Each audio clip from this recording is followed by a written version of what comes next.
Hello friends, welcome to Bundelkhand WiFi study. आज मैं आपके लिए लेकर आया हूं भौतिक विज्ञान के प्रकाश चैप्टर के 50 मोस्ट इम्पोर्टेंट क्वेश्चन जो विभिन्न परीक्षाओं के पूछे जाते हैं। वीडियो को अंत तक अवश्य देखें। तो चलिए शुरुआत करते हैं। पहला क्वेश्चन हमारा क्या दिए हुए है।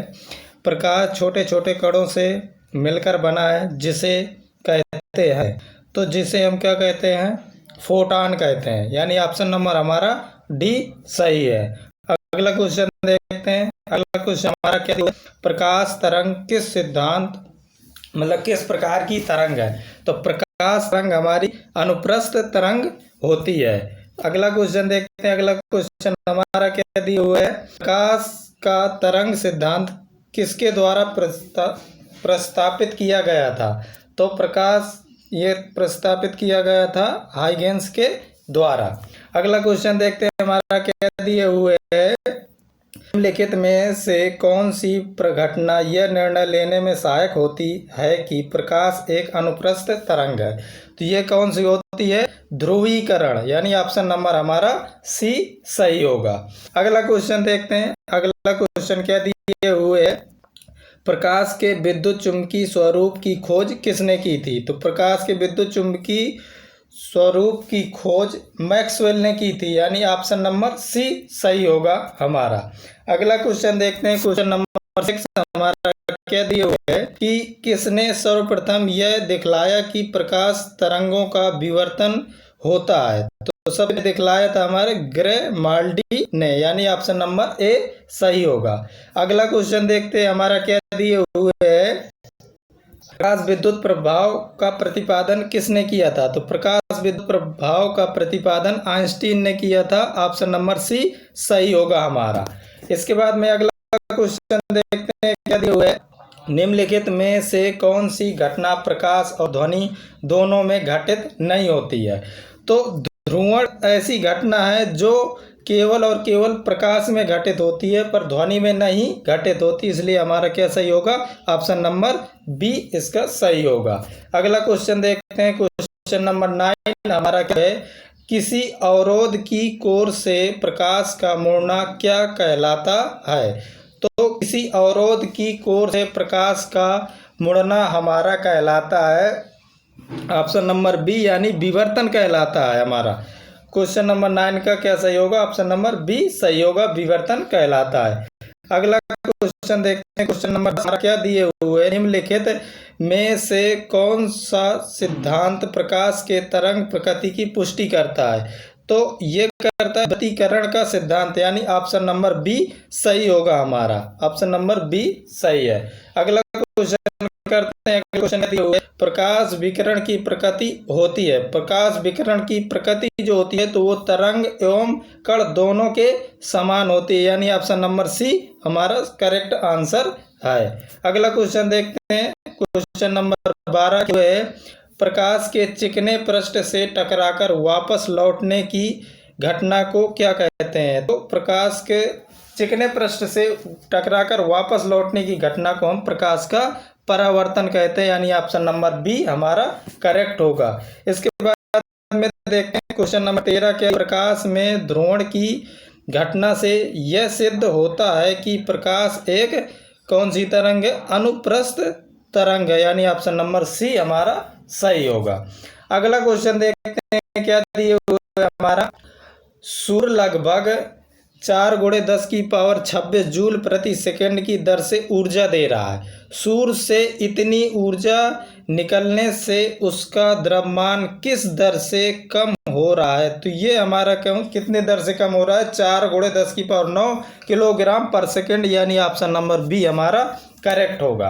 अगला क्वेश्चन देखते हैं। क्वेश्चन नंबर 15 हमारा क्या दिए हुए है, नंबर 15 दिए, प्रकाश का वेग सर्वप्रथम किसने ज्ञात किया था। तो प्रकाश का वेग सबसे पहले ज्ञात किया था रोमर ने। ऑप्शन नंबर सी सही होगा। अगला क्वेश्चन देखते हैं। क्या दिए क्वेश्चन, प्रकाश का वेग सबसे अधिक होता है। तो प्रकाश का वेग सबसे अधिक होता है निर्वात में। यानी ऑप्शन नंबर सी इसका करेक्ट होगा। अगला क्वेश्चन देखते हैं। अगला क्वेश्चन हमारा क्या दिए, क्वेश्चन नंबर माध्यम के तापमान में वृद्धि के साथ प्रकाश की गति पर क्या प्रभाव पड़ता है? तो जब माध्यम का तापमान बढ़े या घटे पर लेकिन प्रकाश की गति पर कोई प्रभाव नहीं पड़ता, इसलिए हमारा इसका क्या सही होगा? ऑप्शन नंबर सी, मतलब वैसी ही रहेगी, कोई परिवर्तन नहीं होगा। अब क्वेश्चन नंबर देखते हैं क्या दिए है। जल, कांच व हीरे में प्रकाश की चाल निम्न क्रम में होती है। तो सबसे ज़्यादा होती है जल में, उसके बाद में कांच में, फिर हीरे। मतलब जिसका घनत्व तो कम होगा उसमें प्रकाश की चाल ज़्यादा होगी, इसलिए हमारा ऑप्शन नंबर बी करेक्ट होगा। अब देखते हैं अगला क्वेश्चन नंबर 19 में क्या दिया है। चंद्रमा से पृथ्वी तक आने में प्रकाश को लगभग कितना समय लगता है? तो चंद्रमा से पृथ्वी तक प्रकाश को आने में 1.28 सेकंड लगता है, यानी ऑप्शन नंबर हमारा कौन सा सही होगा? ए, वो ऑप्शन नंबर सी सही होगा, मतलब 1 सेकंड, क्योंकि यही उसके पास दिए हुए है। इसके बाद देखते हैं क्वेश्चन नंबर 20 क्या दिए है। क्वेश्चन नंबर 20 दिए है, सूर्य की रोशनी को पृथ्वी तक पहुंचने में लगभग कितना समय लगता है? तो सूर्य से प्रकाश को पृथ्वी तक पहुंचने में 8 मिनट 19 सेकंड लगते हैं, जो इसमें नहीं दिए हुए, तो इसलिए हमारा कौन सा ऑप्शन नंबर सी 8 मिनट सही होगा। ऑप्शन नंबर सी सही होगा। अगला क्वेश्चन देखते हैं। क्वेश्चन नंबर 21 क्या है। प्रकाश का वेग होता है, तो प्रकाश का वेग होता है 3 × 10⁸ मीटर पर सेकेंड, यानी ऑप्शन नंबर बी हमारा सही होगा। इसके बाद में अगला क्वेश्चन देखते हैं। क्वेश्चन नंबर 22 में हमारे दिए हुए सूर्य ग्रहण के समय सूर्य का कौन सा भाग दिखाई देता है? तो सूर्य ग्रहण के समय हमें सूर्य का सूर्य किरीट भाग यानी कोरोना भाग दिखाई देता है, ऑप्शन नंबर बी करेक्ट होगा। अगला क्वेश्चन देखते हैं। अगला क्वेश्चन हमारा क्या दिया है। पूर्ण सूर्य ग्रहण का अधिकतम समय कितना होता है? तो पूर्ण सूर्य ग्रहण का अधिकतम समय 460 सेकेंड होता है, यानी ऑप्शन नंबर बी हमारा करेक्ट होगा। अगला क्वेश्चन देखते हैं। क्वेश्चन नंबर 24 में हमारा जो है सूर्य ग्रहण तब होता है जब चंद्रमा बीच में आ जाता है। मतलब यदि यार हमें सूर्य ग्रहण पता करना है तो हमें सूर्य ना दिखाई देना चाहिए। इसका मतलब क्या है कि चंद्रमा बीच में आएगी तभी हमें सूर्य दिखाई नहीं देता है, तो क्या होगा? ऑप्शन नंबर ए हमारा सही होगा। यदि यार चंद्र ग्रहण की बात करें तो चंद्र ग्रहण में क्या होता है, पृथ्वी बीच में सूर्य बीच में आ जाता है, जिसकी वजह से हमें चंद्रमा दिखाई नहीं देती है। अब इसके बाद में देखते हैं 25 क्वेश्चन दिए, चंद्र ग्रहण घटित होता है। तो चंद्र ग्रहण हमेशा पूर्णिमा के दिन होता है, यानी ऑप्शन नंबर हमारा बी सही होगा। अगला क्वेश्चन देखते हैं। क्वेश्चन नंबर 26 में दिए सूर्य ग्रहण कब होता है? तो सूर्य ग्रहण हमेशा अमावस्या के दिन होता है, यानी ऑप्शन नंबर ए हमारा करेक्ट होगा। अगला क्वेश्चन देखते हैं। क्वेश्चन नंबर 7 दिए हुए है, एक कटा हुआ हीरा क्यों चमकता है? तो एक कटा हुआ हीरा चमकता है पूर्ण आंतरिक परावर्तन के कारण, यानी ऑप्शन नंबर हमारा सी करेक्ट होगा। अगला क्वेश्चन देखते हैं। क्वेश्चन नंबर 28 पानी से भरे किसी बर्तन में पड़ा हुआ सिक्का किस कारण थोड़ा उठा हुआ प्रतीत होता है? तो प्रतीत होता है प्रकाश के अपवर्तन के कारण। अब मैं आपको बताऊं कि जब भी कभी प्रकाश मतलब कि कभी भी किसी भी वस्तु की स्थिति में परिवर्तन की बात करता है, तो वो स्थिति में परिवर्तन कब होता है? केवल और केवल प्रकाश के अपवर्तन के कारण होता है। तो जब भी इस तरीके का क्वेश्चन आए उसके स्थिति में तो वो हमेशा प्रकाश के अपवर्तन के कारण होती है। जैसे अगला क्वेश्चन क्या दी हुए है, पानी से लटकाकर बैठे हुए व्यक्ति को उसका पैर उठा हुआ और छोटा दिखाई पड़ता। अब इसमें बात आई उठा हुआ दिखाई पड़ता, यानी उसकी स्थिति में परिवर्तन हुआ, तो किस कारण होगा? अपवर्तन के कारण, यानी हमारा ऑप्शन नंबर ए करेक्ट होगा। अगला क्वेश्चन देखते हैं। अगला क्वेश्चन क्या दिए हुए, जब कोई कॉम्पैक्ट डिस्क सूर्य के प्रकाश में देखी जाती है तो इंद्रधनुष के समान दिखाई देते हैं, तो इसकी व्याख्या की जा सकती है। तो इसकी व्याख्या की जा सकती है अपवर्तन, विवर्तन और पारगमन की परिघटना के आधार पर, यानी ऑप्शन नंबर डी हमारा करेक्ट होगा।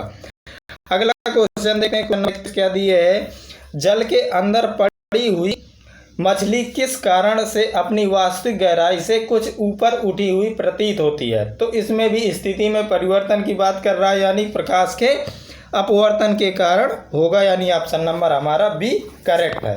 अगला क्वेश्चन देखते हैं, क्वेश्चन नंबर 32 में हमारा क्या दिया है, जल के अंदर मौजूद व्यक्ति को किस कारण जल की सतह से ऊपर की वस्तु अपनी वास्तविक स्थिति से अपेक्षाकृत अधिक ऊंचाई पर प्रतीत होती है। तो इसमें भी क्या होगा, अपवर्तन के कारण, यानी प्रकाश के अपवर्तन के कारण दिखाई देती है।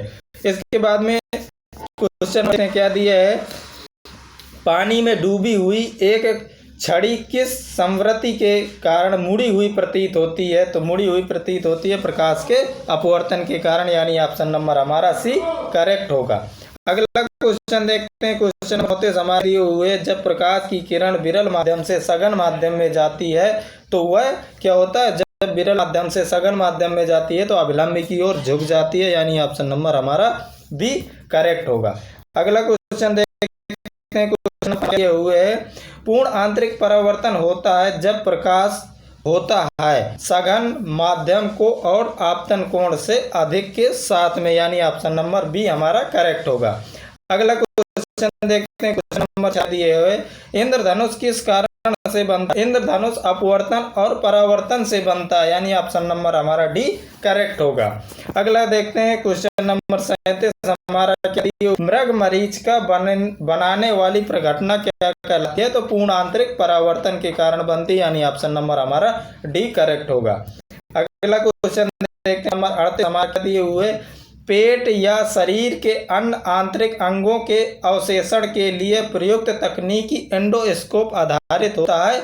ये पूर्ण आंतरिक परावर्तन परिघटना पर आधारित होता है। अगला क्वेश्चन क्या दिया है, तरल से भरे हुए बीकर का तल किस कारण से कुछ ऊपर उठा हुआ प्रतीत होता है। तो अपवर्तन के कारण प्रतीत होता है, यानी ऑप्शन नंबर ए हमारा करेक्ट होगा।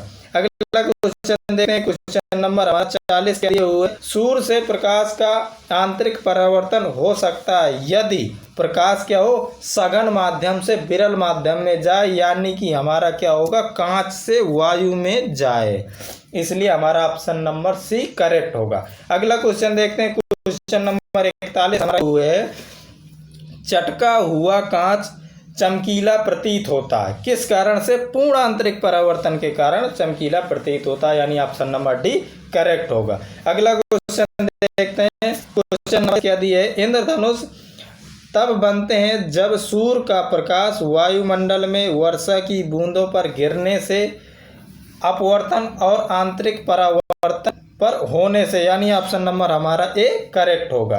अगला क्वेश्चन देखते हैं, क्वेश्चन नंबर 41 में क्या दिए, इंद्रधनुष कितने रंग दिखता है, मतलब इंद्रधनुष कितने रंगों से मिलकर बना होता है। तो 7 रंगों से मिलकर बना होता है, यानी ऑप्शन नंबर ए करेक्ट होगा। अगला क्वेश्चन देखते हैं, नंबर 44 हमारा क्या दिए हुए, प्रकाशी फाइबर किस सिद्धांत पर कार्य करता है। तो ये पूर्ण आंतरिक परावर्तन पर कार्य करता है, यानी ऑप्शन नंबर डी हमारा करेक्ट होगा। अगला क्वेश्चन देखते हैं, क्वेश्चन नंबर 45 क्या दिए हुए, संबंधित मध्य युग्म में के क्रांतिक कोण से अधिक आपतन कोण का सघन से विरल की ओर जाने वाली प्रकाश किरण क्या कहलाती है। तो ये होता है पूर्ण आंतरिक परावर्तन, यानी कि समग्र आंतरिक परावर्तन, ऑप्शन नंबर बी हमारा करेक्ट होगा। अगला क्वेश्चन देखते हैं, क्वेश्चन नंबर 46 क्या दिए, निम्नलिखित कथनों पर विचार कीजिए।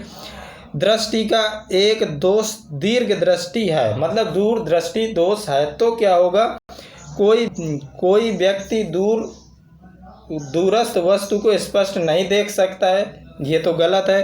क्वेश्चन नंबर सेकंड में क्या दिया, कोई व्यक्ति निकट वस्तु को स्पष्ट नहीं देख सकता, ये तो सही है, दूसरा सही है।